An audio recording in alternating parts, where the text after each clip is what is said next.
Let's talk about the aesthetic crisis most of us face when we try to brand ourselves. You go online, search personal brand aesthetic, and boom, 4 hours later, you've created a perfect mood board in Canva filled with moody film grain, soft neutrals, and fonts you can't even pronounce. You decide this is it. This is the vibe I've been looking for. Cut to 3 weeks later. You're overwhelmed, you hate posting, and your audience doesn't even recognize you. Yep. That's the problem with building a brand around an aesthetic you can't actually live inside. Hey friends, I'm Ana The Marketeer, your friendly neighborhood marketing bestie. I decode the branding and marketing strategies behind celebrities, creators, and campaigns so you can build something aligned, magnetic, and most importantly, sustainable. In today's video, we're unpacking how to pick a personal brand aesthetic that actually works for you long term, not something you slap on for likes or grow to resent. Instead, it should be something that feels like a creative home.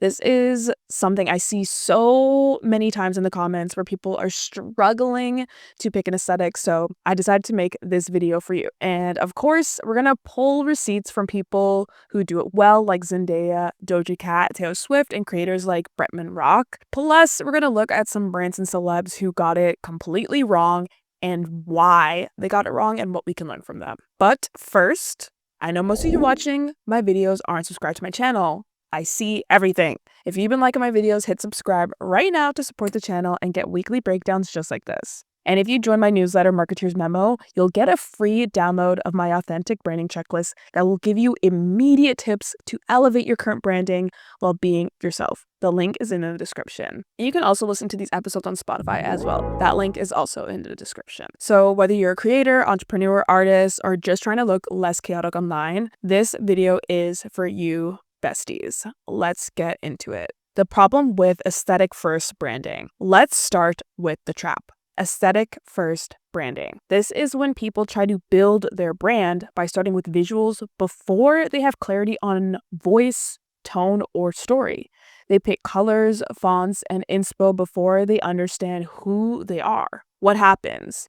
Burnout, inconsistency, cringe, or worse, you feel boxed into something that isn't really you. Aesthetic should be a reflection, not a costume. Think of your brand aesthetic like your favorite outfit. If it looks good on someone else, but you hate how it feels on you, it's not the one. This is where sustainable branding comes in. It asks, can you keep showing up in this aesthetic 6 months from now? Does it work with how you like to create content? Can it evolve with you as your style, voice, or direction shifts? Because a vibe without substance fades. A vibe with identity, that lasts. A sustainable brand aesthetic isn't about just looking good. It's about feeling right every time you hit publish. Celebrities who got it right. So let's take a look at some celebrities and creators who really got their brand aesthetic right and created a sustainable brand because they're not just pretty, they're practical, flexible, and aligned. Number 1, Zendaya. Her aesthetic is fluid and cinematic.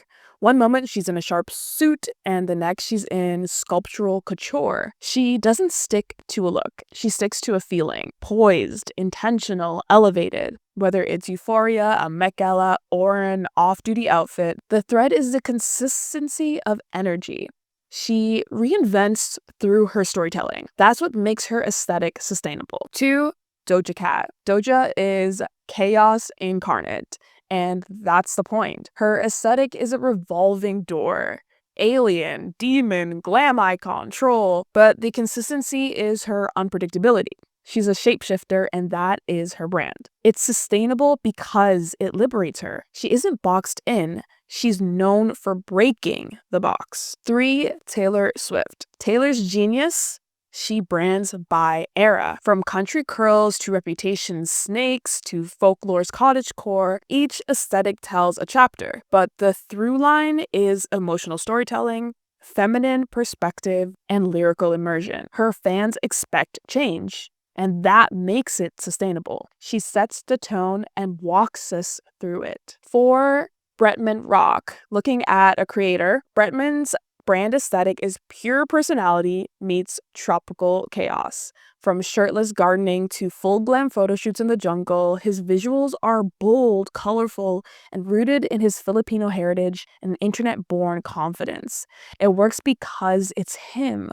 loud, funny, grounded, and unapologetically fabulous. And it's flexible enough to follow him from beauty content to self-help to chaotic influencer commentary. 4 steps to build a sustainable brand aesthetic. Here's the part you've been waiting for, of course, why you clicked on this video. How do you build an aesthetic you won't grow to hate? One that feels like a full body yes. Here are 4 steps that will help you build a sustainable aesthetic right now. Step 1, start with identity, not imagery. If your core identity is warm, collaborative, and grounded in storytelling, your aesthetic might lean more cozy, tactile, and neutral toned. If you're rebellious, analytical, and bold, you might lean sharp, editorial, maybe even chaotic. Ask yourself, what kind of energy do I actually give off in real life? What are people drawn to about me? Start there. That's your anchor. Maybe ask a friend or a family member to help you with this exercise because they might be able to give you insight that you don't even recognize within yourself. Step 2, choose a core feeling, not just a color. Do you want your brand to feel nostalgic, electric, peaceful, playful? The core feeling becomes your design guide. For example, if your brand is about curiosity and wonder, you might use whimsical fonts, neutral textures, and childlike color pairings. If you want to feel powerful and clear, you might go with strong lines, minimal design, and contrast. Design is emotional. When you pick a feeling and commit, everything aligns easier. Just like my brand here, Ana The Marketeer, I want to feel like your friendly neighborhood marketing bestie. So I pick yellow, which is like warm and joyful and happiness, which is very much a part of my personality, paired with a darker teal, blue, turquoise that we got going on there, which gives a sense of trust and reliability. So if you're interested in how color and feeling are connected with each other, you can look in the bio, and I'll also put it in the top corner, my video about color psychology, and you can use that as you get into this step to figure out how to connect your feeling with color. Step 3, build for format, not fantasy. Your aesthetic isn't just how it looks, it's how it functions. If you mostly write long-form content or teach, a clean layout with legible fonts and simple palettes might serve you better than trendy maximalism. If you thrive in fast-paced, experimental videos, go bolder with your visuals. Make your branding work for your brain. Let it support your process. Step 4, evolve in public. A sustainable brand doesn't require a dramatic rebrand every 6 months. Let your visuals shift gently over time. Share sneak peeks of your inspiration. Let your audience feel like they're growing with you, not watching you reinvent yourself on mute. Aesthetic evolution doesn't have to be jarring. The most iconic brands shift slowly, intentionally, and their people love them more for it. When brand aesthetics go wrong, let's look at some celeb and brand missteps and what we can learn from them. 1. Meghan Markle's post-royal aesthetic shift. After stepping back from royal duties, Meghan attempted to rebrand herself as a minimalist thought leader. But her aesthetic, the soft lighting, expensive basics, podcast promo photos, felt disconnected from the emotional weight of her story. The content lacked transparency and cohesion. The lesson here, a clean visual doesn't equal a clear identity. If you're rebranding, give us emotional context and narrative thread. Meghan needed to invite people into her transformation, not just present the end result. What she could have done was own the shift out loud. Let her fans witness the tension, the mess, the rebuilding, and use the aesthetic to underline the transition, not gloss over it. And I think that's why a lot of people look at Meghan and think she's fake or inauthentic, is because she doesn't show this part of herself. She doesn't show the mess. She doesn't show the chaos and breakdown behind the scenes. She just shows the end product, and that's what makes people not trust her, because it makes it seem like she's not human or authentic. 2. Kendall Jenner's 818 tequila launch. The visuals leaned into Mexican cultural imagery, farm workers, horseback scenes, earth tones, but the launch lacked cultural nuance or depth. People saw it as aesthetic appropriation without real connection or context. The lesson here, Borrowing an aesthetic without honoring its roots or telling the full story will backfire. Authentic branding can't skip the why. What she could have done was collaborate deeply with Mexican creators, show her learning process,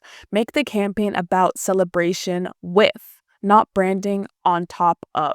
3. Victoria's Secret's hollow pivot. The brand's pivot from angels and sex appeal to empowerment and inclusivity was necessary, but the execution felt hollow. The visuals changed quickly, but the tone and messaging lacked depth. Customers didn't trust the switch. The lesson here: rebranding requires more than optics. If you're making a big shift, show your work.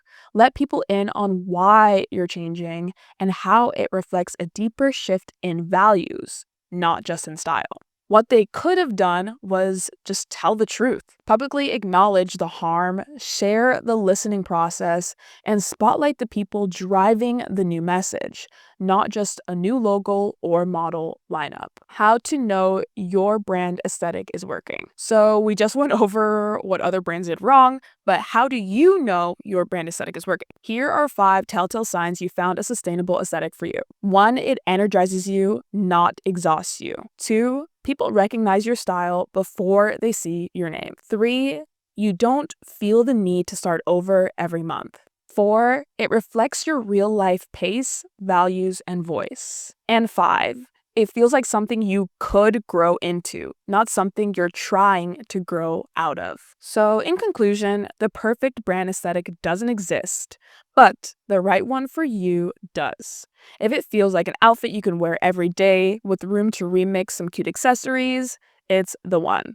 If it supports your creativity instead of stifling it, that's the goal. Pick something that can grow with you, not box you in. I want to know in the comments below, how would you describe your aesthetic in 3 words? And of course, don't forget to like, subscribe, and watch my Branding Basics playlist for more content like this. Join the Marketeer's Memo newsletter to get weekly strategies in your inbox and catch the audio version of this episode on Spotify. And if you've been enjoying this video or my other videos, you can buy me a coffee in the description below. The link is there. And until next time, Marketeers, stay rooted, stay iconic, and stay weird.